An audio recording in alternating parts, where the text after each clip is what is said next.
আসসালামু আলাইকুম। আমি গত 29শে মে ফেসবুকে একটা পোস্ট করেছিলাম। আমাদের পোস্টের ক্যাপশন ছিল, আমাদের ক্ষুদ্র একটি চিন্তাধারা পাল্টে দিতে পারে লাখো মানুষের জীবনধারা। আমার এই পোস্টের মেইন উদ্দেশ্য ছিল আমরা অনেক অনেক গাছ লাগাবো।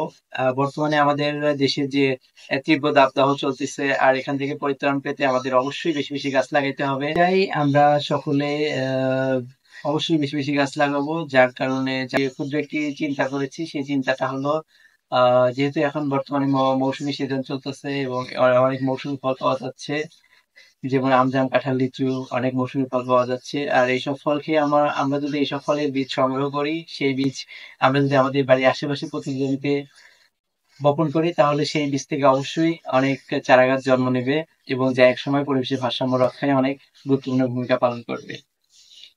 এরপর যেহেতু সামনে ঈদ, ঈদে আমরা অনেকেই বাড়ি যাচ্ছি।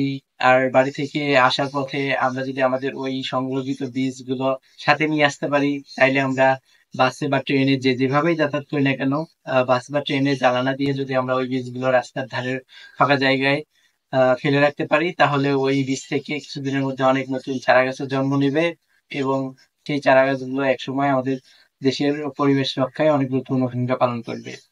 এছাড়াও আমাদের ইসলামে একটা কথা আছে, যদি আমরা মারা যাই তখন আমাদের সব আমলনামা প্রায় বন্ধ হয়ে যায়, তারপরে একটা আমলনামা খোলা থাকে। সেটা হলো আমরা যদি তার মধ্যে একটি হলো, আমরা যদি একটি গাছ রোপণ করে থাকি এবং সেই গাছ যতদিন ফল দেবে এবং সেই গাছের ফল যতদিন পশু পাখি খাবে, সেটা থেকে একটা সব আমাদের কবরে পৌঁছাবে। এবং ওই গাছের নিচে কোনো পথিক ওই গাছের ছায়ার নিচে যদি আশ্রয় নেয় এবং আরাম করে, তখন সেই সব আমাদের কবরে সরাসরি পৌঁছে যাবে।